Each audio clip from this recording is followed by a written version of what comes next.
Assalamualaikum warahmatullahi wabarakatuh. Kembali lagi di channel Beta Punya ya. Baru-baru ini kita bisa ngelihat videonya Deddy Corbuzier di mana Buya Arazi habis digongseng sama beberapa orang ya kan, karena dia memberikan statement bahwasanya Hamas itu adalah teroris dan sebagainya. Terus kenapa nggak dikosongkan aja jalur Gaza untuk diperangi ya kan? Jadi macam-macam lah ya komentar-komentar, salah satunya Ustadz Felix Shaw juga yang mengatakan kurang lebih ya, dia menyematkan sebuah komentar ya kan, dimana pengen belajar komentar dari netizen pengennya belajar bahasa Inggris, malah guru bahasa Mandarin yang didatangkan. Ya bener juga sih seperti itu, tapi di video kali ini aku nggak ngebahas itu, tapi aku ngebahas tentang peran penting posisi Indonesia dalam konflik Palestina Israel ini. Terus sebenarnya langkah-langkah apa saja yang bisa Indonesia lakukan untuk menekan Israel tanpa harus Indonesia menyerang Israel seperti itu ya, untuk membebaskan Palestina atau menekan Israel untuk menghentikan serangan ke Gaza agar bantuan kemanusiaan bisa masuk.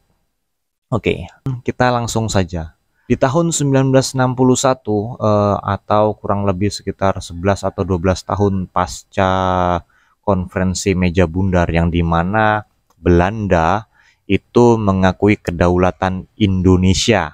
Nah, jadi di tahun 1961 itu dimana pemerintah Hindia Belanda mengibarkan bendera bintang kejora di New Guinea, Nederland New Guinea.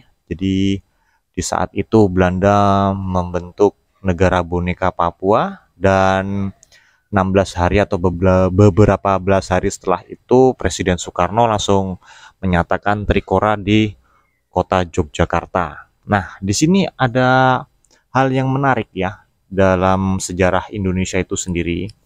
Bahkan kita menarik ke belakang,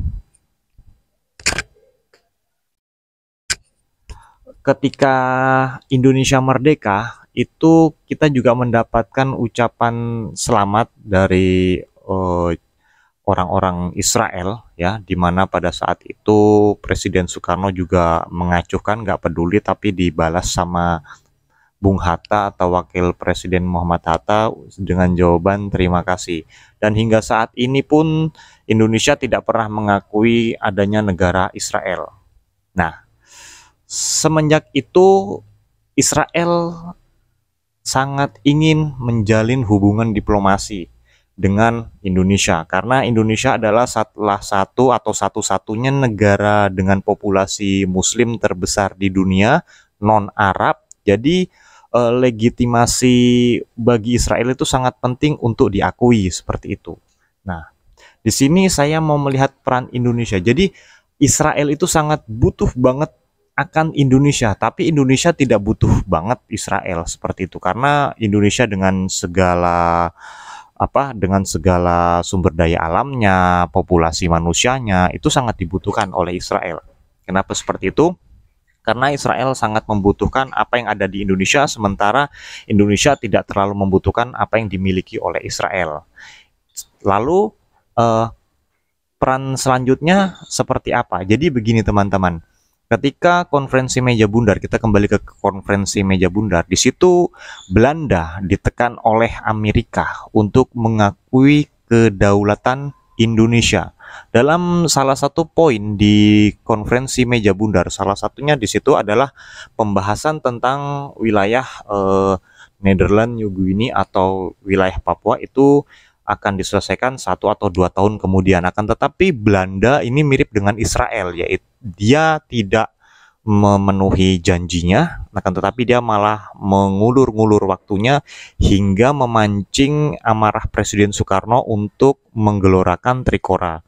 Trikora itu sendiri terprovokasi karena Belanda mendirikan negara Papua, tepatnya di 1 Desember 1961.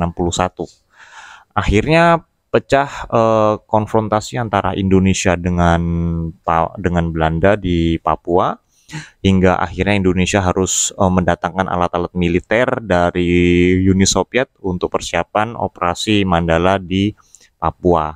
Akan tetapi diplomasi tingkat tinggi yang dilakukan Indonesia yaitu menekan Amerika untuk menekan Belanda agar Belanda mau menyerahkan wilayah Papua kepada Indonesia tanpa harus terjadinya perang terbuka. Amerika di sini sadar bahwa peralatan militer Indonesia sebenarnya sangat mumpuni, walaupun bisa dikatakan tidak sanggup untuk bertempur atau berperang dalam jangka waktu lama. Akan tetapi Amerika menginginkan sesuatu apa yang ada di Papua seperti itu. Nah, lambat laun akhirnya Amerika pun menekan Belanda untuk menyerahkan Pulau Papua bagian barat atau yang kita kenal Irian Jaya kepada Republik Indonesia. Dengan begitu akhirnya Papua pun menjadi milik Indonesia dengan berbagai dramanya, salah satunya penentuan pendapat rakyat yang difasilitasi PBB, dan di situ banyak drama-drama yang tidak kita ketahui hingga akhirnya muncullah persetujuan New York dan mengakibatkan Papua masuk kembali ke wilayah Indonesia.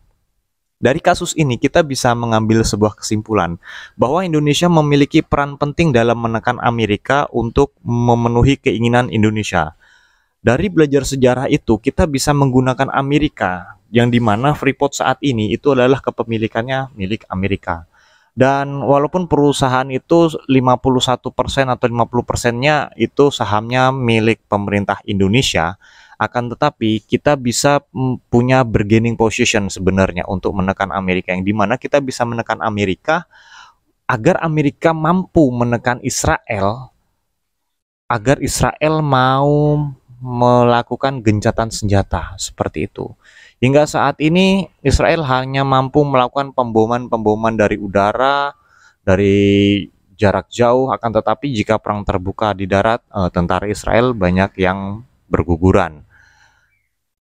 Hanya saat ini Indonesia sudah melakukan tindakan-tindakan yang berupa mengirimkan bantuan, ya, 2 pesawat Hercules dan 1 pesawat kargo dari Lion Air yang membawa bantuan kurang lebih sekitar 51 ton, dan juga masyarakat Indonesia melakukan demo di Monas, ya, yang dekat dengan kedutaan besar Amerika, yang dimana mengutuk serangan-serangan yang dilakukan oleh Israel. Nah, di sini sebenarnya ada lagi tindakan yang harus Indonesia lakukan, yaitu menekan Amerika agar Amerika mampu menekan Israel agar Israel mau melaksanakan gencatan senjata. Sayangnya hingga saat ini pemerintah Indonesia tidak melakukan hal itu. Saya juga kurang tahu apakah penyebabnya Indonesia belum berani, ataukah Indonesia tidak mau terlibat lebih jauh, ataukah pemerintah kita memang nggak berani atau nggak punya nyali seperti Presiden Soekarno dulu, ya, seperti itu. Hanya saja jika Presiden Jokowi mampu menekan Amerika lewat Freeport yang dimiliki oleh Amerika untuk menekan lagi Israel agar Israel mau gencatan senjata seperti itu, karena ya hanya itu yang kita punya seperti itu, hanya itu yang kita mampu tekan begitu. Jadi kan karena kita nggak mampu menekan Israel, karena kita nggak punya hubungan diplomatik sama Israel, ya jadi kita nggak bisa dong mengutuk atau memaksa Israel untuk gencatan senjata seperti itu. Tetapi kita tuh punya hubungan diplomatik sama Amerika, dan kita tuh punya kepentingan ekonomi dengan Amerika, dan Amerika pun ada kepentingan juga yang sangat besar di Indonesia, khususnya di Freeport. Ya, kenapa kita nggak pakai Freeport aja untuk menekan Amerika agar Amerika mau menekan Israel seperti itu. Hanya saja ini sih analisa saya kenapa Indonesia tidak melakukan hal demikian seperti itu, ya. Sangat disayangkan. Seandainya itu bisa dilakukan Indonesia, jadi Indonesia tuh punya peran penting di dunia internasional seperti itu, ya kan? Karena nggak mungkin dong kita mau ngeblok laut kita gitu kan, mau ngelarang kapal-kapal dagang Amerika untuk melintasi, atau kapal-kapal tempur Amerika dilarang melintasi laut Indonesia, itu nggak mungkin. Tapi dengan menekan Freeport melalui Amerikanya kita mungkin bisa melakukan sih, tapi ya kita nggak tahu sih, pemerintah sejauh ini belum berani melakukan seperti itu. Nah, jadi kurang lebih seperti itu teman-teman. Terima kasih kalian sudah menonton video ini. Selamat sore.